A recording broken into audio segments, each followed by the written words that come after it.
Off we go to Japanese Cars and Coffee in a Ford. Red sky by dawn, sailor be warned. And we've got some pink clouds coming up on the eastern side there. I still think it'll be a decent day though.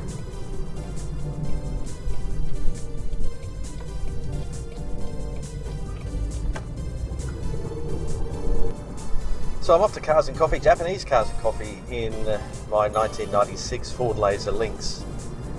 And I've already made up a sign that I'll leave on the dashboard saying, yes, it's a Ford, but it's made by Mazda. And overseas, pretty much the same car is sold as the 323C in Europe or the Familia Neo in Japan. And they seem to have a bit of a bigger spoiler on the back. This one's a bit subdued. They've both got the triangular sort of tail lights on the back and the cam back, the flat end on the back of the car, which is see-through, which you don't see that often these days. You do see it on one Mitsubishi product, I've noticed, but it reminds me of the Honda CRX that I always wanted in the 80s and obviously could never afford, and even today, forget about it. So yes, it is a Ford on the badges, but look under the bonnet and the first words on the build plate are Mazda Motor Corporation, Ford Laser Lynx, with a J on the VIN, so it's fully built in Japan by Mazda. Uses their BP engine too, the 1.8 litre revvy little unit, BPZE I believe they the engineers call it. And it is a lot of fun. It's got a 7,000 RPM red line, and it happily sort of heads up there. I've been doing that a fair bit these days. I sort of wanted to put this car to the test, but now that it's just had the timing belt done, I shall be more inclined to do that. I was just worried about stressing it out too much before.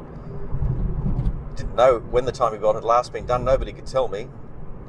And upon retrieving it from its little spot in the engine bay, my mechanic found that indeed it did look as if it had been there for 100,000 Ks, and this car's got 207 on it, so I'd say it was overdue for changing. He did also point out that I think the crankshaft seals that he replaced were the hardest seals he's ever had to deal with. They were not difficult to remove, but just rock hard. So he's wondering if they're the original ones from all those years ago. There are crows everywhere. Let's listen to them.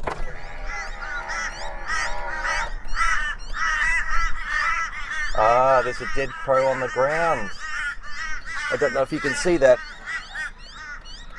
They're hanging around because they're worried about their mate. Oh dear. I'll just drive down a bit more so maybe you can see a black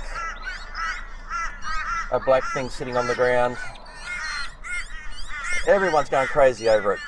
They do not like it being there. The crows don't like it because it's one of their mates, and the other birds don't like it because it's crows.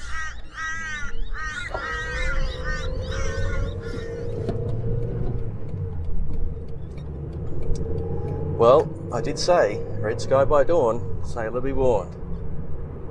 The crow obviously didn't listen. I was adding up yesterday how much I've spent on this car. Now you may recall that I bought it for $300 off a lady down near where my mum lives, and that's because she basically needed to get rid of it. It had been sitting on the grass outside her parents' house, then it was put on the road so they could get their caravan out, and while it was on the road and not moved off the road, an unregistered car just sitting there, somebody reported it as abandoned, and it had a police aware sticker on it, which basically means, yes, the police have been told there's this possibly stolen, possibly abandoned, wrecked car sitting there. So by the time I came back to it, it had that sticker on there, and she was very keen to move it on. So I had been thinking about it, doing some sums, and said, yep, let's do this. I'd been back down the day before and started the car up, and it made a terrible ticking noise.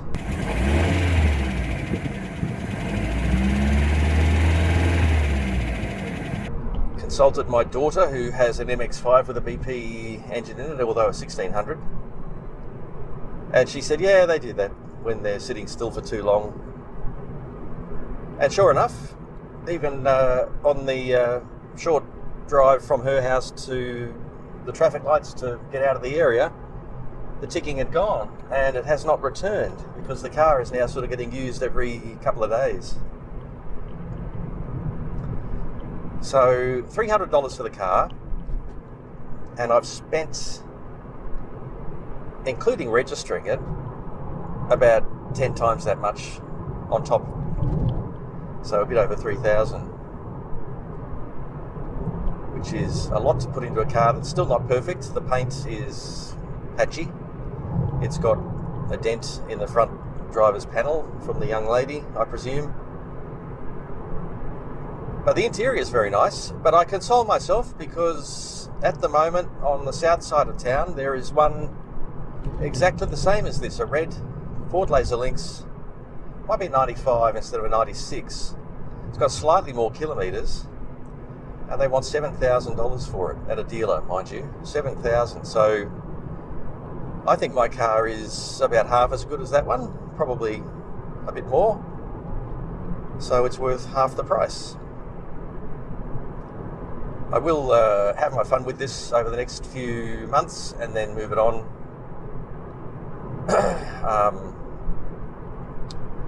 There are some people interested in it now, and there's nothing really to stop me from moving it on because now it's running beautifully, and as I said, has had the timing belt done, new strut tops, it's had the distributor has been made over, new plugs.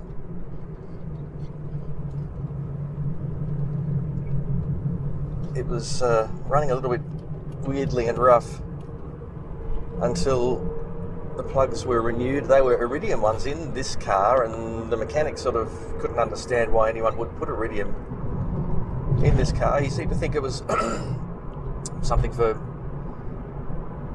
maybe newer cars or bigger cars or more European cars, I'm not sure. But he threw some regular ones in, $7 each, which I didn't mind at all. And so that's fixed. And then the distributor rotor was arcing, which would mean that the car would sort of get the hiccups every now and then. It had worn down enough that it wasn't making proper contact every now and then. So, and a new cap was $20 as well. So, rotor, I should say. New rotor was $20. Nothing wrong with the cap.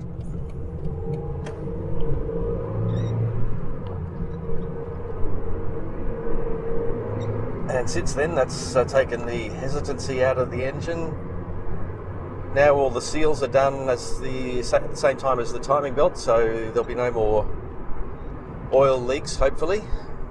It was just starting to drop a couple of spots on the driveway.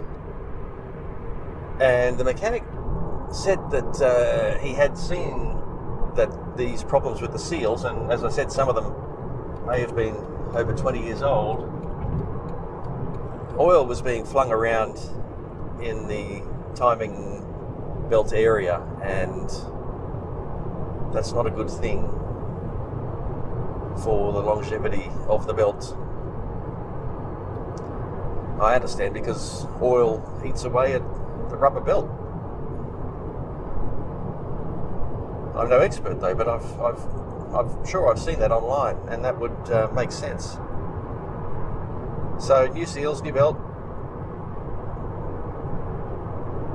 new rotor, new plugs.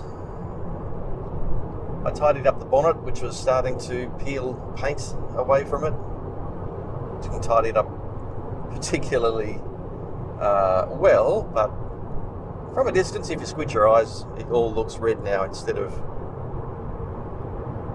pockmarked.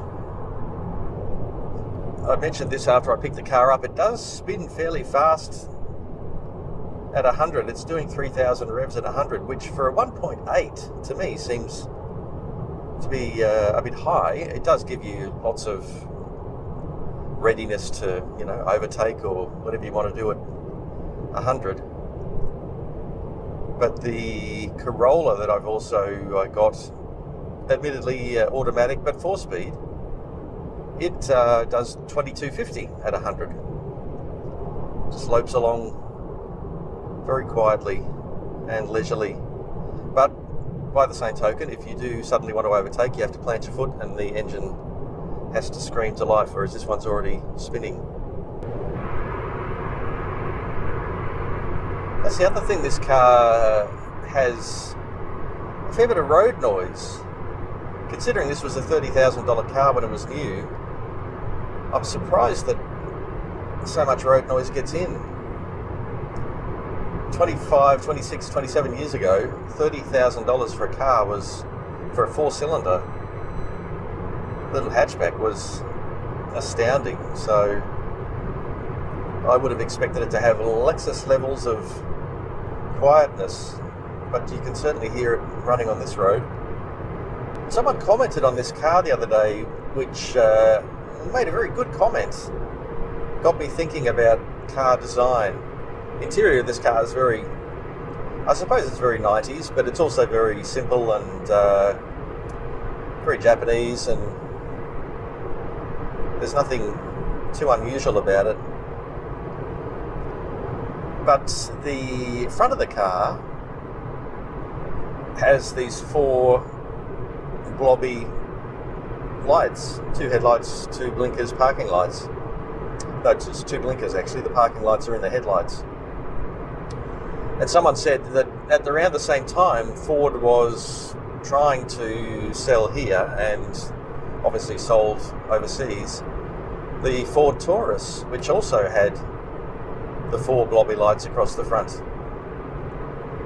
in that whole organic, rounded 90s approach to hard surfaces.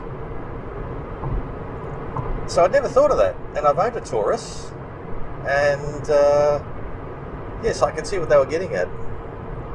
They were saying that perhaps it didn't sell well because of its looks with the Taurus. I don't think it was that. I just think it was too expensive. When there were regular lasers for, I don't know, 20, I suppose, back then. A bit over 20. Why would you pay nearly 30 for this?